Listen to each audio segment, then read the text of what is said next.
I can't go back to you, my friend. Don't even ask. Don't play pretend. You know you left me lonely. I could tell them the whole story. It may take a couple hours. I've got time. Let's get to chat. How could I explain the situation? Man, it's so damn complicated. Where do I start? Where do I end? I should go back to bed. I'm going back to all the basics. Teaching myself now how to erase it. It's like learning a whole new language, and I'm afraid, too scared to face it. I just want consistent clarity, but all my thoughts destroying me. Some peace of mind is all I need. Get peace to all of my family. I can't go back to you, my friend. Don't even ask. Don't play pretend. You think you are everything I need, but I gotta leave.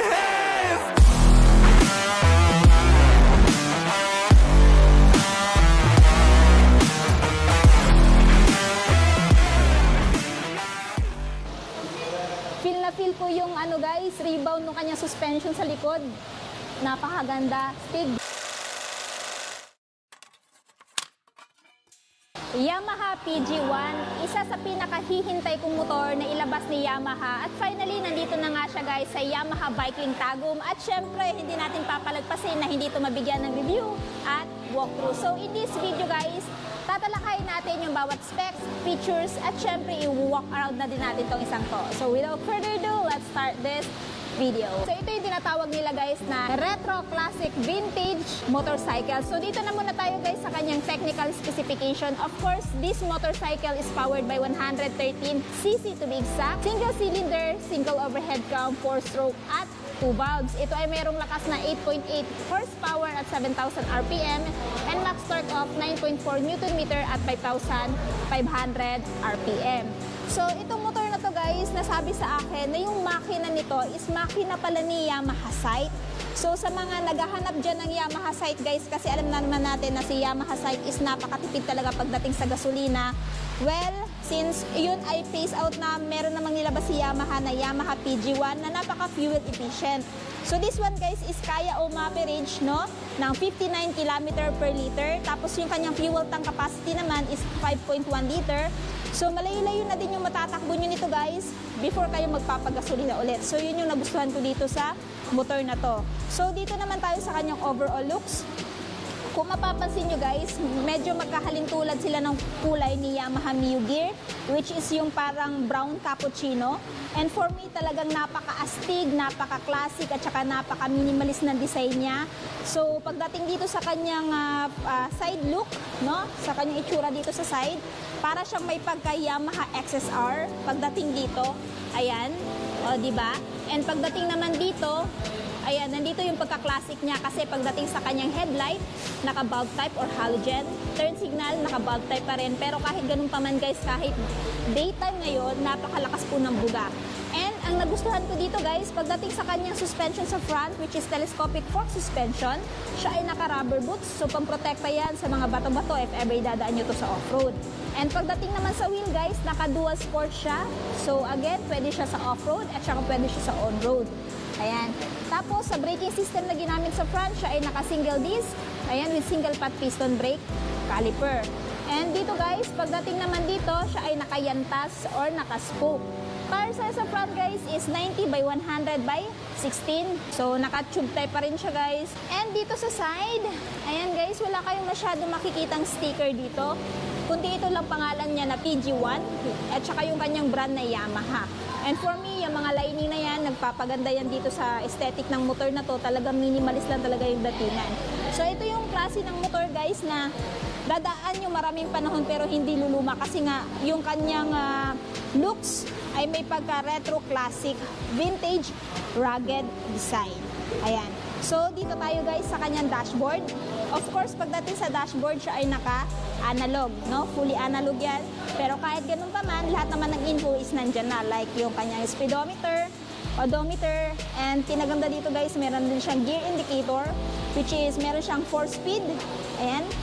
Tapos meron siyang hazard lamp indicator, check engine, at saka yung kanyang high beam, low beam indicator. Tapos may fuel gauge dito. And pagdating naman sa key niya, ginamitan siya ng mechanical key. So if ever mo wala itong isa, meron pang spare na isa. Ayan. And, ayan, sa kanyang handlebar, naka-naked yan. So for me, nabagay or na-proportion talaga yung looks ng kanyang handlebar sa itsura niya. Sa mga switches and buttons naman, nandito yung kanyang kill switch off, activated, hazard lamp off, and ayan, activated, electric start. And dito sa left side, nandito yung kanyang high beam, low beam, turn signal switch off, tapos yung kanyang horn. So i-check natin yung horn niya guys kung gaano kalakas.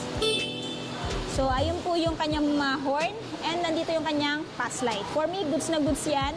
Nang sa ganon, ayan, no need ka ng mag-pass light gamit tong high beam, low beam na button, which is meron na siyang sarili niyang pang pass light. Next, pagdating naman sa kanyang side mirror, guys, ayan, typical yung side mirror niya, vintage na vintage din yung look.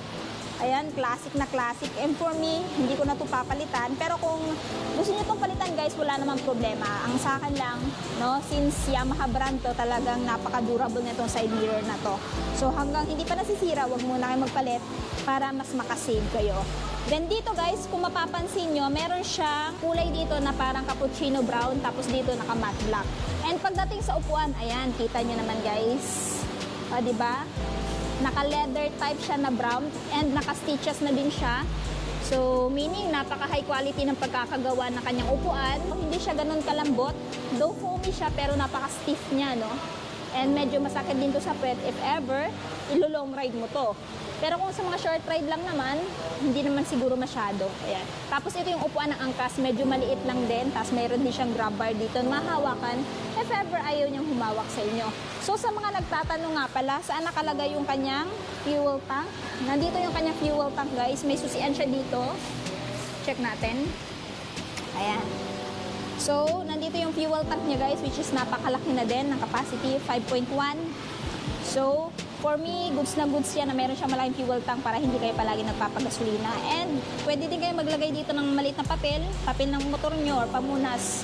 Pero aside from that, wala kang mga ibang mailalagay dito. And pansin ko lang guys, meron din pala siyang tool organizer. Meron siyang free na parang star screw at flat screw. So dito yung lagayan ng kanyang handle. Tapos nandito naman yung kanyang parang screw. Ayan. Nice! Balik na natin to. Ayan. Then, balikan natin dito guys sa tail. Pakita ko sa inyo yung tail light niya. Kung gaano kaganda. Ayan. So, dito sa tail niya guys, ayan, bulb type pa rin, kahit ganun pa man. Ayan, kita nyo naman, napakalakas ng buga. Turn signal is naka-bulb type pa rin. May ilaw pa rin siya ng plaka dito guys, naka-reflectorize pa rin for added visibility during your night ride. Plate holder. Pagdating naman sa suspension na ginamit sa likod guys, of course, naka-dual shock absorber siya.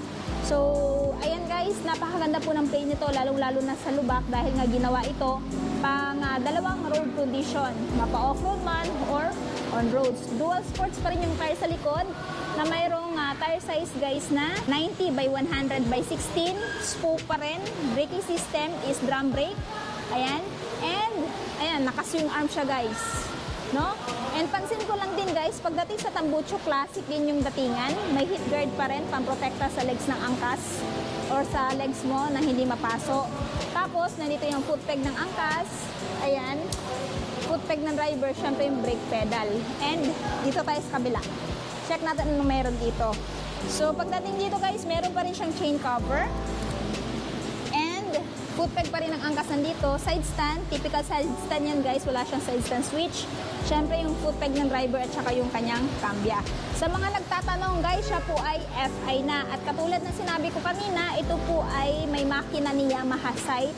So since space out na siya, at gusto nyo magkaroon talaga ng katulad ni Yamaha sight na napaka-fuel efficient, well, I highly recommend this one.